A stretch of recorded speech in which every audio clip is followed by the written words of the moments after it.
जय हिंद, वंदे मातरम। स्वागत है आप सभी का आपके अपने यूट्यूब चैनल जीके जीएस के भंडारा पर। साथियों, आज की इस वीडियो में रेलवे के किसी भी एग्जाम को अगर आप देने जा रहे हैं तो साइंस है वो बहुत ही ज़्यादा महत्वपूर्ण होती है। तो आज की इस वीडियो में आपके लिए साइंस के टॉप 40 प्रश्न लेकर के आऊँ जो आने वाले RPF constable, RPF SI, ALP technician exam के लिए बहुत ही ज़्यादा महत्वपूर्ण। तो इस क्लास को आप सभी लोग शुरू से लेकर के एंड तक पूरा देखना। वीडियो पसंद आए तो वीडियो को आप लाइक कर देना। चैनल को आपने अभी तक सब्सक्राइब नहीं किया होगा तो चैनल को आप लोग जरूर सब्सक्राइब कर लेना और इस वीडियो को आप अपने सभी दोस्तों के पास ज़्यादा से ज़्यादा शेयर करना, जिससे वो भी लोग इस फिटनेस सेट को लगाएं और उन लोगों को भी अपनी तैयारी का पता लग पाए कि उनकी तैयारी रेलवे के किसी भी एग्जाम को देने जा रहा है तो उसके लिए उनकी तैयारी कैसी चल रही है।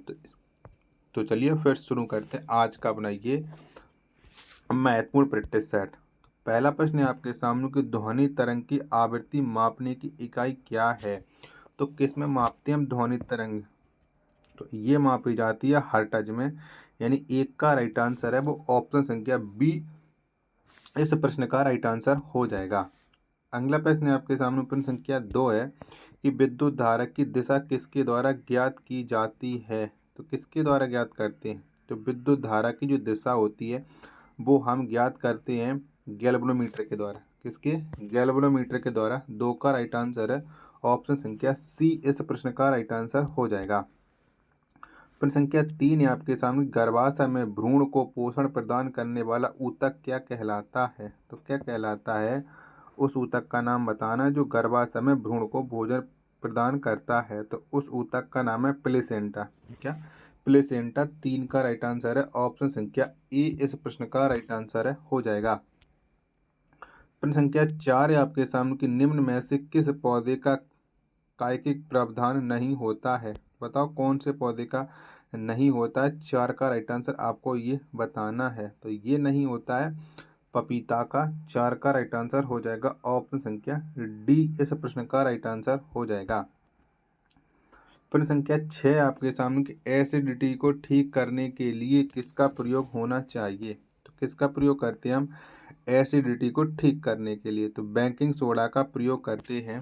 5 का राइट आंसर हो जाएगा ऑप्शन संख्या बी इस प्रश्न का राइट आंसर हो जाएगा। नेक्स्ट प्रश्न है प्रश्न संख्या 6 आपके सामने कि धोवन सोडा को हाइड्रोक्लोरिक अम्ल के साथ अभिक्रिया करने पर किसका निर्माण होता है। तो किसका निर्माण होता है धावन सोडा को हाइड्रोक्लोरिक अम्ल के साथ क्रिया कराने से? तो ये निर्माण होता है CO2 यानी कार्बन डाइऑक्साइड का। 6 का राइट आंसर है ऑप्शन संख्या बी इस प्रश्न का राइट आंसर हो जाएगा। प्रश्न संख्या 7 है आपके सामने कि हाइड्रोकार्बन परिवार का प्रत्येक सदस्य पिछले सदस्य से किसके द्वारा अलग होंगे या अलग होते हैं। तो ये किसके द्वारा अलग होते हैं? तो ये जो अलग होते हैं वो होते हैं मैथिलीन समूह के द्वारा। यानी 7 का राइट आंसर है वो ऑप्शन संख्या ए इस प्रश्न का राइट आंसर हो जाएगा। अगला प्रश्न प्रश्न संख्या 8 है आपके सामने कैल्शियम सल्फेट हेमी हाइड्रेट को पानी में घोलने पर किस में परिवर्तित हो जाता है। तो बताओ वह किस में परिवर्तित हो जाता है। 8 का राइट आंसर है आपको बताना है। तो ये परिवर्तित हो जाता है जिप्सम में। किस में? जिप्सम में परिवर्तित हो जाता है। 8 का राइट आंसर है ऑप्शन संख्या सी इस प्रश्न का राइट आंसर हो जाएगा। अगला प्रश्न प्रश्न संख्या 9 है आपके सामने कि घर्षण के द्वारा उत्पन्न ऊर्जा किस प्रकार की होती है। तो किस प्रकार की ऊर्जा होती है? तो घर्षण के द्वारा जो ऊर्जा उत्पन्न होती है वो तापीय ऊर्जा होती है। यानी 9 का राइट आंसर है ऑप्शन संख्या डी इस प्रश्न का राइट आंसर हो जाएगा।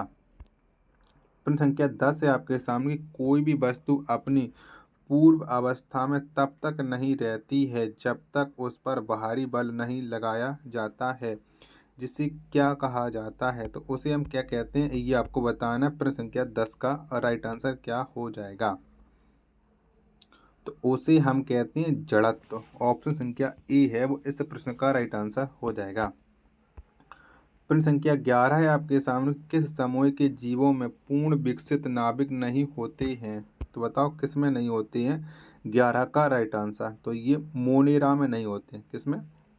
मोनेरा में नहीं होते हैं। 11 का राइट आंसर है ऑप्शन संख्या ए इस प्रश्न का राइट आंसर हो जाएगा। प्रश्न संख्या 12 है आपके सामने कि चौथे आवर्त और दूसरे समूह में स्थित तत्व कौन है। तो बताओ इन दोनों में से कौन सा तत्व है जो चौथे आवर्त और दूसरे समूह में स्थित है। तो उस तत्व का नाम है कैल्शियम। क्या है? कैल्शियम है। 12 का राइट आंसर है ऑप्शन संख्या बी इस प्रश्न का राइट आंसर हो जाएगा। साथियों, अभी तक आपको ये वीडियो पसंद आई तो प्लीज़ वीडियो को आप लाइक कर देना। चैनल को आपने अभी तक सब्सक्राइब नहीं किया होगा तो चैनल को आप लोग जरूर सब्सक्राइब कर लीजिएगा।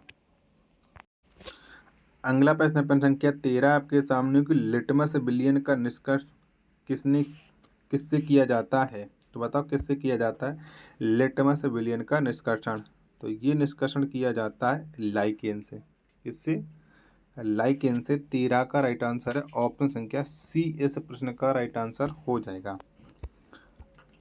अगला प्रश्न है आपके सामने प्रश्न संख्या 14 है कि ऐसे तत्व जिनके रासायनिक गुण समान होते हैं लेकिन परमाणु द्रव्यमान भिन्न भिन्न होते हैं क्या कहलाते हैं। तो ये क्या कहलाती हैं? 14 का राइट आंसर है वो आपको बताना है। तो वो कहलाती हैं समस्थानिक। क्या? समस्थानिक कहलाती हैं। ऑप्शन संख्या ए इस प्रश्न का राइट आंसर हो जाएगा। नेक्स्ट प्रश्न आपके सामने प्रश्न संख्या 15 है कि तरल अवस्था में पाई जाने वाली अधातु कौन है। तो कौन सी अधातु है जो तरल अवस्था में पाई जाती है। तो वो अधातु है ब्रोमीन। कौन सी है? ब्रोमीन है। 15 का राइट आंसर है ऑप्शन संख्या सी इस प्रश्न का राइट आंसर हो जाएगा। प्रश्न संख्या 16 है आपके सामने कि एवोगाड्रो संख्या का निरूपण किसके द्वारा किया जाता है। यहाँ पर गलत टाइपिंग हो गई है, ठीक है। तो बताइए किसके द्वारा किया जाता है एवोगाड्रो संख्या का निरूपण। तो ये जो निरूपण किया जाता है वो किया जाता है इसके द्वारा। ऑप्शन संख्या सी है वो इस प्रश्न का राइट आंसर हो जाएगा। प्रश्न संख्या 17 है आपके सामने कि आधुनिक आवर्त सारणी के समूह एक में मौजूद एकमात्र अधातु कौन है। तो कौन सी वो अधातु है जो समूह एक में मौजूद है। तो उस अधातु का नाम है हाइड्रोजन। तो आधुनिक आवर्त सारणी के समूह एक में मौजूद है। 17 का राइट आंसर ऑप्शन संख्या ए इस प्रश्न का राइट आंसर हो जाएगा। प्रश्न संख्या 18 है आपके सामने कि प्रतिध्वनि किसके कारण सुनाई देता है या देती है। तो बताओ किसके द्वारा सुनाई देती है प्रतिध्वनि। तो ये जो सुनाई देती है वो देती है परावर्तन के दौरान। किसके? परावर्तन के कारण। 18 का राइट आंसर है ऑप्शन संख्या बी इस प्रश्न का राइट आंसर हो जाएगा। प्रश्न संख्या 19 है आपके सामने कि यदि साइकिल की गति को दोगुनी की जाए तो गतिज ऊर्जा कितनी होगी। तो कितनी हो जाएगी। तो यदि साइकिल गति को हम दूना कर देते हैं तो गतिज ऊर्जा है वो 4 गुनी हो जाती है। 19 का राइट आंसर है ऑप्शन संख्या सी इस प्रश्न का राइट आंसर हो जाएगा। प्रश्न संख्या 20 है आपके सामने किसी अणु में एक दोहरा सहसंयोजक बंधन होता है। तो बताओ किसके अणु में होता है। तो ये जो होता है वो होता है ऑक्सीजन में। किसमें? ऑक्सीजन के में होता है। यानी 20 का राइट आंसर है ऑप्शन संख्या डी इस प्रश्न का राइट आंसर हो जाएगा। प्रश्न संख्या 21 है आपके सामने कि फेनोप्थलीन को सिरके में जलाने पर घोल का रंग कैसा होगा।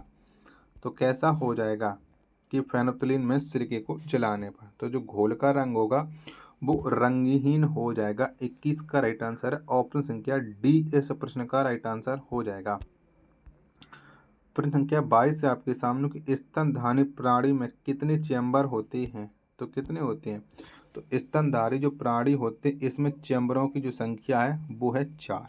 क्या? इसमें 4 चैम्बर होते हैं। 22 का राइट आंसर ऑप्शन संख्या बी इस प्रश्न का राइट आंसर हो जाएगा। नेक्स्ट प्रश्न प्रश्न संख्या 23 है आपके सामने कि अगर किसी तत्व की परमाणु संख्या 35, 53 एवं 85 है तो वह तत्व कौन है। तो बताओ उस तत्व का नाम क्या है जिसकी परमाणु संख्या ये दी गई है। तो उस तत्व का नाम है हैलोजन। क्या है? हैलोजन है। 23 का राइट आंसर है ऑप्शन संख्या सी इस प्रश्न का राइट आंसर है हो जाएगा। नेक्स्ट प्रश्न है प्रश्न संख्या 24 से आपके सामने कि ओडोमीटर का उपयोग किया जाता है। तो किसके मापन के लिए ओडोमीटर का प्रयोग करते हैं। तो दूरी मापने के लिए ओडोमीटर का उपयोग किया जाता है। 24 का राइट आंसर है ऑप्शन संख्या बी इस प्रश्न का राइट आंसर हो जाएगा।